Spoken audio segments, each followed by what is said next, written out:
Hello दोस्तों, welcome to AKSD solution. कैसे हैं आप सभी? आई होप आप सभी अच्छे होंगे। सो दोस्तों, जैसा कि आपको पता है, सी प्रोग्राम का ट्यूटोरियल हमारा यहाँ पे चल रहा है और हमने यहाँ पे एरे को देखा अच्छे से। सिंगल एरे को हम अच्छे देख चुके हैं यहाँ पे। तो आज के लेक्चर में हम 2D एरे देखने वाले हैं। बिना टाइम वेस्ट करते हुए स्टार्ट करते हैं। Let's start.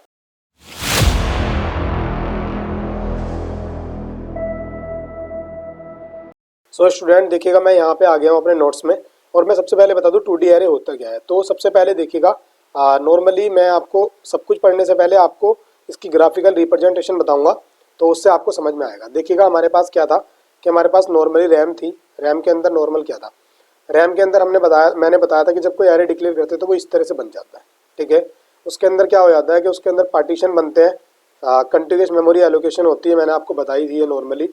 मान लीजिएगा यहाँ पे मेरे को कुछ आइटम स्टोर करने हैं, मेरे पास ये बॉक्स बन गए। तो ये सबसे पहले क्या होगा, ये मेरे पास 0 होगा, ये मेरा 1 होगा, ये मेरा 2 होगा और उसके बाद ये 3 होगा एंड ये 4 और उसके बाद ये 5। अब ऐसे ही यहाँ पे चलता रहेगा आगे को जहाँ तक भी आपको चाहिए। मान लीजिएगा इसका यहाँ पे एड्रेस था 1110, तो देखिएगा 1110। इसके बाद इंक्रीमेंट होगा यहाँ पे, जो हमारा डेटा, जो हमारा आर्किटेक्चर है, आर्किटेक्चर के अकॉर्डिंग यहाँ पे इंक्रीमेंट हो जाएगा।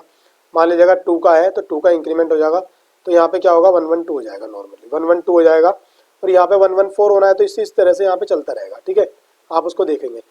तो अब दूसरी चीज़ क्या है, आज ये तो कौन सा था, ये नॉर्मल एरे था। ठीक है, ये कैसा आ रहा था, ये नॉर्मल एरे था। तो इसके अंदर तो नॉर्मल हमारी कैसे देखिएगा, मैं पहले यहाँ पे एरे, ठीक है एरे, ओके। तो ये नॉर्मल एरे था। देखिए इसके अंदर कैसे एक ही लाइन ऐसे जा रही है। अब मान लीजिएगा आपने सबसे पहले, मैं आपको दिखाई दूँ यहाँ पे, अगर मैं यहाँ पे देखिएगा, मैंने यहाँ पे एक्सेल अपना ओपन किया है। अभी मैं एक्सेल में दिखा दूंगा आपको, एक चीज़ दिखाऊंगा, उसके अकॉर्डिंग देखना है आपको। ठीक है, मान लीजिएगा ये देखिएगा, अगर मान लीजिएगा ये 2 है, उसके बाद ये भी, ये तो सॉरी 1 और 2 हो गया, ये मान लीजिएगा 3 है और ये 4 है। ठीक है, अब नीचे आइएगा, ये मान लीजिएगा 5 है, ये 6 है। अब मैं ये कहना चाह रहा हूँ कि यहाँ पे मान लीजिएगा, यहाँ पे AKSD एंड उसके बाद नेक्स्ट वाले में अंकित, नेक्स्ट वाले में सरनेम है कुमार। ठीक है, अब देखिएगा ये, अब इसने क्या कहा यहाँ पे, चलो हम ऐसा करते हैं, 0 करते हैं, देन उसके बाद 1 करते हैं एंड 2 करते हैं। तो अब इसमें देखिएगा आपको क्या एक बात समझ में आ रही होगी, वो ये आ रही होगी कि 0 इंडेक्सिंग पे AKSD पड़ा है एंड 1 इंडेक्सिंग पे अंकित नाम पड़ा है और 2 पे अंकित कुमार पड़ा है। ठीक है, ये मेरा अंकित कुमार मेरा ही नाम है, मैंने अपना ही लिखा और चैनल का नाम AKSD लिख दिया है। तो देखिएगा एक रिप्रेजेंटेशन ये है। अब मान लो मैं इसी एक रिप्रेजेंटेशन ऐसे लिखूं कि यहाँ पे 1 है, यहाँ पे 2 है, यहाँ पे 3 है, 4 है या 5 है। सॉरी, मैंने क्या कर दिया, कोई ऐसे करना था। यहाँ पे 2 है, 3 है, 4 है। अब मैं ये करूँ तो देखिए एक रिप्रेजेंटेशन ऐसे हो रही है और एक हो रही है ये रो एंड कॉलम वाइज। तो देखिएगा इसके अंदर क्या है, ये रो है और ये कॉलम है। अब मान लीजिएगा इसको तो हम नॉर्मली क्या करते हैं, इसको तो यहाँ से इरेज कर ले रहे हैं। अब मान लीजिएगा अगर कोई आपसे कहे कि अंकित नाम कहाँ पे पड़ा है, डेटाबेस आपका बहुत बड़ा है, बहुत सारी टेबल है यहाँ पे, एक टाइप की टेबल के अंदर बहुत सारा डेटा पड़ा है, तो आप क्या कह सकते हो, आप कह सकते हो कि सेकंड रो के सेकंड कॉलम में पड़ा है। ठीक है, सेकंड रो के सेकंड कॉलम में यहाँ पे पड़ा है। तो इससे आपको आइडेंटिटी हो जाएगी नॉर्मली कि कहाँ पे डेटा पड़ा है। तो इस चीज के ये वाली जो फॉर्मेट है ना, ये रो और कॉलम वाला फॉर्मेट, ये फॉर्मेट हम बना सकते हैं सी प्रोग्रामिंग में भी। कैसे बनाएंगे वो मैं बताऊंगा आपको। तो हम चलते हैं नॉर्मली यहाँ पे। तो देखिएगा, अगर मान लीजिएगा आपको ये वाला मैट्रिक्स वाला फॉर्मेट चाहिए, अगर आप मैथ से बिलोंग करते हैं तो आपने नॉर्मल मैट्रिक्स को पढ़ा होगा। मान लीजिएगा ये 0, यहाँ पे 1 और यहाँ पे 2 एंड 3 और उसके बाद यहाँ मैंने 4 ले लिया, यहाँ पे 0 ले लिया। तो देखिएगा यहाँ पे क्या है, यहाँ पे एक रो है, ये रो 1, यहाँ पे रो 0 हो गई मान लो, क्योंकि मैंने आपको बताया था रैम के अंदर 0 और 1 से चलता है। तो यहाँ पे इसी तरह से हम देखेंगे। तो यहाँ पे 0 एंड 1 ये क्या है, हमारी रो है। ठीक है, इसको मैं यहाँ पे R कर दे रहा हूँ, ये हमारी रो है। ठीक, और उसके बाद हमारा यहाँ पे क्या है, कॉलम है, कितने 3 कॉलम हो गए। तो इसको हम नॉर्मली यहाँ पे C करते हैं और ये कितना मेरा 0 नंबर का है, ये यहाँ पे मेरा 1 नंबर का है, यहाँ पे मेरा 2 नंबर का है। ठीक है, अगर नॉर्मली हमारा ये हो जाता है तो इसके अंदर अब क्या, अगर मैं आपसे कहूँ कि 4 कहाँ पे है, तो आप कह सकते हो सर कि 1 इंडेक्सिंग पे, हमारी 1 इंडेक्सिंग में पड़ा है। 1 बोले तो 1 हमारे रो में और 1 कॉलम में। तो देखो 1 कौन सा वाला है, 1 ये वाला है, 1 ये वाला है। ये वाला कैसे है 1 मैं आपको बता दूं। देखिएगा, अगर यहाँ पे नॉर्मली मैं आपसे कहूँ तो ये कौन सा है, ये 0 0 है, ये 0 0 होगा। ठीक है, ये 0 1 होगा, ये यहाँ पे 0 1 होगा एंड ये 0 2 हो जाएगा, यहाँ पे 0 2 हो गया। अब ये कौन सा होगा, देखो यहाँ पे ये इस वाले से इधर से चलता है नीचे से, तो ये वाली पहले क्या आएगी, 1 आएगी हमारे पास 1 एंड ये वाला कॉलम आएगा, 0 वाला कॉलम है। अब देखो यहाँ पे 1 कॉलम हो गया और 1 ही यहाँ पे रो हो गई। तो 1 1 पे क्या पड़ा है, 1 1 पे यहाँ पे 4 पड़ा है और ये वाला 0 कितने पड़ा है, यहाँ पे पड़ा है हमारा 1 एंड उसके बाद 2 पे। तो देखो ये, अगर मैं कहूँ आपसे 2 कहाँ पे पड़ा है, तो आप कहोगे सर 2 हमारा 0 और 2 पे पड़ा है। तो ये इसकी इंडेक्सिंग। अब इसमें क्या है, इसमें डेटा फैच करना बहुत ईजी है। तो जब हमारे पास डेटा ज़्यादा होता है ना, तो वैसे ये जो इसकी रिप्रेजेंटेटिव होती है ये वैसी होगी, रिप्रेजेंटेशन हमेशा ऐसी होती है, बट ये डेटा हमारे को ऐसे दिखने लगता है, तो इसको हम नॉर्मली ऐसे फैच कर सकते हैं। अब इसके अंदर इंडेक्सिंग डबल चलती है, तो नॉर्मल हमें करना क्या, अगर इसकी मैं रिप्रेजेंटेशन आपको बताऊं, नॉर्मल अगर रिप्रेजेंटेशन होगी इसकी तो इसकी भी ऐसे ही होगी, ठीक है। एंड उसके बाद क्या होगा, यहाँ पे नॉर्मली इसके अंदर बॉक्स बनेंगे, मैं अभी कलर चेंज कर ले रहा हूँ। तो यहाँ पे कितना है, देखो यहाँ पे हमारे पास कितना है, यहाँ पे हमारे पास है 1 2 3 4 5 6 है ना, तो यहाँ पे हमारे 6 बुक बनेंगे। इस इंडेक्सिंग पे नॉर्मली ऐसे होगा। तो पहली इंडेक्सिंग पे क्या होगा, पहली पे देखोगा यहाँ पे होगा 0 0, ठीक है, यहाँ क्या होगा 0 0 होगा, यहाँ पे क्या होगा, यहाँ पे 0 1 होगा, एंड यहाँ पे क्या होगा 0 2 होगा। देखो ये यहाँ पे 0 2 होगा, तो ये वाली पूरी लाइन हमारी कहाँ पे होगी, ये वाली पूरी लाइन हमारी यहाँ पे होगी। एंड उसके बाद यहाँ पे, अब उसके बाद क्या होगा, यहाँ पे क्या होगा 1 0 होगा, उसके बाद यहाँ पे 1 2 होगा, सॉरी 1 2 नहीं 1 1 होगा, यहाँ पे 1 1 2 बोल दिया मैंने, यहाँ पे 1 1 होगा, एंड यहाँ पे क्या होगा 1 2 होगा। इसका एड्रेस कैसे होगा, एड्रेस इसका कंटिन्यूस ही होगा। मान लो इसका 1 1 है, इसका 1 1 0 है, तो इसका क्या होगा 1 1 2 होगा, ऑब्वियसली इसका 1 1 2 होगा। क्यों होगा, क्योंकि यहाँ पे हमारा जो आर्किटेक्चर है वो 2 बाइट ले रहा है, 2 बाइट ले रहा है, ठीक है, एक इंटीजर। तो उसके बाद क्या होगा, यहाँ पे 1 1 4 आ जाएगा, या नॉर्मली 1 1 4 होगा। तो देखिएगा ऐसे ही डैश डैश हम आगे आप राइट डाउन कर लीजिएगा। तो इस तरह से जो इसकी रिप्रेजेंटेशन होती है ना मेमोरी में ऐसी होगी, बट अभी डेटा एक इंडेक्सिंग में पड़ा था, अब डेटा डबल इंडेक्सिंग में पड़ा है। तो इस तरह से जब हमारे पास ऐसा डेटा होता है ना, तो इसको हम नॉर्मली, ये क्या होता है, ये हमारा 2D एरे होता है, ये होगा हमारा 2D एरे। डी की बोले तो डायमेंशनल बोलते हैं हम, यहाँ पे 2 डायमेंशनल एरे हो जाएगा हमारे यहाँ पे, ठीक है, इसको हम 2 डायमेंशनल एरे बोलते हैं, ठीक है। मैं यहाँ पे एरे और उसके बाद ए एंड वाई, ठीक है। तो अभी देखिएगा मैंने ग्राफिकल रिप्रेजेंटेशन बताई क्या होता है, ये मैंने प्रॉपर बताया। अभी हम थोड़े नोट्स पढ़ेंगे, नोट्स के बाद हम देखते हैं होता है क्या, ठीक है। वो बोलते हैं ना कि आगे आगे देखते हैं होता है क्या। तो नॉर्मली मैं इसको यहाँ फुल विंडो कर ले रहा हूँ। फुल विंडो में हमको देखना क्या है कि सबसे पहले इन्होंने कहा कि व्हाट इज 2D एरे। अगर 2D एरे को कहा जाए तो इन्होंने कहा है द 2 डायमेंशनल क्या है, डी की फुल फॉर्म है, array can be defined as a array of arrays. देखो एरे और एरेज, इसने कहा है कि एरे के एरे को डिफाइन करता है। एरे के एरे को कैसे डिफाइन कर रहा है, देखिएगा यहाँ पे नॉर्मली यहाँ पे मैंने क्या बताया कि डबल इंडेक्स में पढ़ा है, यहाँ पे सिंगल इंडेक्स में पढ़ा था, ठीक है। तो इस वजह से ही ऐसे करता है।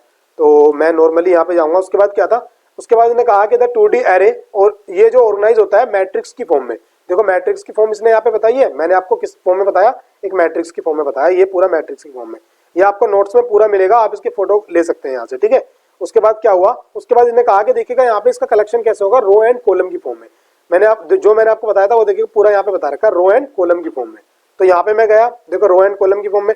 बट स्टोर कैसे होगा, स्टोर हमारा ऐसे ही होगा, मेमोरी हमारी ऐसे ही मिलती है, क्योंकि मेमोरी हमारी रो और कॉलम की फॉर्म में नहीं है, मेमोरी तो हमारी कंटिन्यूअस है, ऐसी ही मिलेगी, इसमें मेमोरी कंटिन्यूअस ही मिलेगी। ये ध्यान रखनी है आपको, इंटरव्यू क्वेश्चन हो सकता है आपके लिए, ठीक है। उसके बाद देखिएगा रो और कॉलम की फॉर्म में हो गया। अब यहाँ पे डिक्लेरेशन कैसे होती है, डिक्लेरेशन नॉर्मली 2D एरे की कैसे होती है, देखिएगा अभी क्या कर रहे थे, जब आप नॉर्मली डिक्लेरेशन करते थे तो उसमें क्या करते थे, उसके अंदर क्या करते थे, मान लीजिएगा यहाँ पे मैंने इंट लिखा, इंट, और उसके बाद मैं क्या करता था इंट, अब मेरे को यहाँ पे AR बनाना है, तो मैंने यहाँ पे ए बनाया, ओहो बन जा भाई, AR बनाया और इंडेक्सिंग देता था ऐसे। तो अब सारा खेल किसका है, इंडेक्सिंग का खेल है सारा, यहाँ पे सारा इंडेक्सिंग का खेल है। कैसे कि मैं एक इंडेक्सिंग देता था, तो एक इंडेक्सिंग मान लीजिएगा ये रो है हमारी, ये है हमारी रो, ठीक है। तो रो अगर मेरी होगी, अब मैं यहीं पे कॉलम देना चाहूँ तो आप बताओ आपके अकॉर्डिंग क्या हो सकता है, तो आप कमेंट के अंदर बताइए आपके अकॉर्डिंग हो क्या सकता है। तो देखिएगा मेरे हिसाब से आपने सही बताया होगा। तो मैं एक बार क्या करता हूँ, पहले थोड़ा सा एरिया मैं यहाँ से इरेज कर देता हूँ। इरेज कौन सा एरिया करूँगा, पहले हम करते हैं एक बार इसको ऐसे, हाँ अब ये एरिया मैं करूँगा यहाँ से इरेज, तो मैंने ये इरेज कर दिया, ये लो, ओके इरेज हो गया। अब मैं अगर यहाँ पे नॉर्मली क्या करता हूँ, नॉर्मली अगर मैं यहाँ पे मैं एक इंडेक्सिंग और दे देता हूँ, ये वाली ये इंडेक्सिंग मैंने एक और दे दी, तो देखो ये इंडेक्सिंग दे दी, उसके बाद सेमीकोलन, देन ये सेमीकोलन हो गया। तो इसको क्या बोलेंगे, इसको हम कॉलम बोल सकते हैं नॉर्मली, ये हमारा कॉलम हो जाएगा, तो ये हमारे यहाँ पे कॉलम हो जाएगा, इसके कोई इश्यू नहीं है यहाँ पे। तो देखो ये रो इसने करा था रो को, ये रो को, और यहाँ पे इसने कर दिया कॉलम को। तो इसकी डिक्लेरेशन कैसे होगी, ऐसे होगी, ठीक है, ऐसे होगी। सिंटैक्स क्या होगा, पूरा क्या होगा वो मैंने यहाँ बता दिया, बट मैं एक्चुअली नोट्स में आपको आगे बताऊंगा। देखो यहाँ पे क्या था, सबसे पहले डेटा टाइप कुछ भी हो सकता है, इंट, फ्लोट, कैर वगैरह पूरे। अभी तक मैंने कैर को बहुत कम यूज किया, फ्लोट को भी थोड़ा कर लिया है, बट कैर को बहुत कम किया है। कैर को हम आने वाले स्ट्रिंग के पार्ट में अच्छे से यूज करेंगे, बेसिकली मैं प्रॉपर एक एक स्टेप बताऊंगा उसका, ठीक है। उसके बाद हम क्या करेंगे, यहाँ पे एरे का नेम कुछ भी हो सकता है, आइडेंटिफायर बोलते हैं हम उसको, ठीक है, नेम को क्या बोलते हैं हम, आइडेंटिफायर बोलते हैं। और उसके बाद क्या, रो एंड कॉलम। देखो मैंने यहाँ पे क्या बताया था आपको, देखो रो एंड कॉलम, तो यहाँ पे भी नॉर्मली क्या किया उसने, रो एंड कॉलम, यहाँ पूरा बता रखा है रो एंड कॉलम, ठीक है। ये उसकी क्या थी, सिंटैक्स था हमारा, इस ये सिंटैक्स होता है। अब इसको हम कैसे कंसीडर करेंगे कि इंटीजर मान लीजिएगा हमने ये यहाँ पे हमने इंट लिया, आइडेंटिफायर देखो मैंने बताया ही, इसको हम क्या बोलते हैं, आइडेंटिफायर, एंड 4 और 3 ये ले लिया। तो 4 और 3 जैसे लिया, मान लो ये 4 और 3 लिया था, तो इसके अंदर क्या बॉक्स बनने वाला है, बॉक्स हमारा क्या, मान लीजिएगा यहाँ पे एक हमारा ऐसे बनेगा, ये हमारा ऐसे बना, ओके, यहाँ से भी ऐसे होगी। तो इसके अंदर 4 और 3, सबसे पहले 4 क्या है, ये क्या होती है, रो, 4 रो होंगी, तो रो 4 होंगी, मैं ऐसे लेके इसको ब्लैक से कर ले रहा हूँ, ठीक है। यहाँ पे 0 की होगी, ठीक है, 1 की होगी, एंड 2 की होगी, और किसकी होगी, 3 की होगी। तो कितनी होगी, 4 होंगी। देखो एक ये हो गई, एक ये हो गई, एक ये एंड ये, इसको काउंट करोगे 4 आएगा, बट चलेगी कहाँ तक, n-1 तक। n कितना है, 4 है। उसके बाद रो कितनी गई है, यहाँ पे सॉरी कॉलम कितनी गई, कॉलम 3, तो कॉलम 3 है तो 3 कर लेंगे हम यहाँ पे, कॉलम को दूसरे उससे लिख दे रहे हैं हम यहाँ पे, मान लीजिएगा इससे लिख दे रहे हैं, तो कॉलम क्या, यहाँ पे 0 होगा, ठीक है। उसके बाद यहाँ पे 1 होगा, ये 1 हो गया, एंड यहाँ पे क्या होगा, 2 होगा, ये 2 हो गया। तो ये ऐसे इस तरह से बन जाएगा, ठीक है। अब यहाँ पे कैसे होगा, यहाँ 0 0 होगा, इसको हम क्या क्या करते हैं, इसको हम रेड से करेंगे, ठीक है, जिससे कि आपको समझने में आसानी होगी। तो यहाँ पे क्या होगा, 0 0, यहाँ पे 0 0 हो गया, एंड यहाँ पे 0 और 1 हो गया, एंड यहाँ पे 0 और 2, ठीक है। देन 1 के लिए यहाँ पे 1, और उसके बाद ये वाला पूरा उतरेगा, यहाँ क्या होगा, 0 होगा, एंड यहाँ पे 1 और 1 हो गया पूरा, और यहाँ पे क्या होगा, 1 एंड 2, ठीक है, 1 1 2 हो गया, सॉरी 1 2 हो गया। यहाँ पे 2 के लिए चल रहा है, तो यहाँ पे 2 चलेगा एंड 0 चलेगा, ठीक है, ये भी हमारा 0 है, ओके, इसको भी आपको 0 करना है। और यहाँ पे क्या करना है, यहाँ पे हमारा 2 चल रहा है, तो 2 और उसके बाद क्या चलेगा, 2 के साथ यहाँ पे 1 चलेगा, एंड यहाँ पे क्या होगा, 2 2 हो जाएगा। तो देखो यहाँ पे 2 2 हो गया। ये क्या है, ये इंडेक्सिंग बता रहा हूँ मैं, वैल्यू नहीं बता रहा आपको। यहाँ 3 से चलेगी, देन सेम ऐसे ही चलेगी जैसे मैंने आपको बताया कि ऊपर से ये कॉलम एंड रो को मिला देंगे, तो इस इंडेक्सिंग में पड़ेगा डेटा। तो जो मैंने ये बताई थी, देखो ये इंडेक्सिंग होगी, फिर ऐसे बढ़ता रहेगा हमारे यहाँ पे। देन उसके बाद देखिएगा मैंने आपको ये बताया। अब नॉर्मली हम करेंगे क्या, इसको मैं आपको, लेक्चर थोड़ा लेंथी हो जाएगा, इसमें कोई इशू नहीं है, क्योंकि आपको मैं एक्चुअल समझा रहा हूँ। मैं चाहता छोटा सा लेक्चर बनाता और नॉर्मली आपको समझ में भी नहीं आता। तो अब हम क्या करेंगे, इंप्लीमेंट करके देखेंगे किसके अंदर, VS कोड के अंदर हम चलते हैं नॉर्मली यहाँ पे। तो यहाँ पे लास्ट के लेक्चर के पढ़े, देखो जो मैंने आपको लास्ट के लेक्चर में बताया था, क्वेश्चन सोल्व कराए थे, यहाँ पे मैं नॉर्मली यहाँ पे एरे एंड 2D करूंगा यहाँ पे, और अंडरस्कोर 1 करके .c, ठीक है, .c। उसके बाद हम क्या करेंगे, डायरेक्टली यहाँ पे जल्दी जल्दी में स्ट्रक्चर बना ले रहा हूँ, ठीक है। यहाँ पे हमने किया stdio.h एंड इंट के बाद हम करेंगे यहाँ पे मैन, ओके, मैन मैंने यहाँ पे किया, एंड उसके बाद रिटर्न, मैंने यहाँ रिटर्न किया, और रिटर्न के अंदर मैं क्या करूँगा, 0, एंड 0 करने के बाद देखिएगा, सबसे पहले मैंने printf किया, एंड printf मान लीजिएगा, चलो ऐसा करते हैं, स्टैटिक करते हैं, आगे मैं डायनेमिक पे वर्क कराऊंगा आपको। इंट मैंने यहाँ पे एरे लिया, उसके अंदर मैंने क्या किया, 3 किया, एंड उसके बाद मैंने यहाँ पे 3 कर दिया, ओके, मैंने किया। देखो मैंने आपको यूजर से इनपुट लेना सब बताया, चाहो तो आप इंडेक्सिंग यहाँ पे ले सकते हो यूजर से, कोई इशू नहीं है, या चलो मैं दिखा ही देता हूँ आपको, हम यूजर से ही लेंगे printf।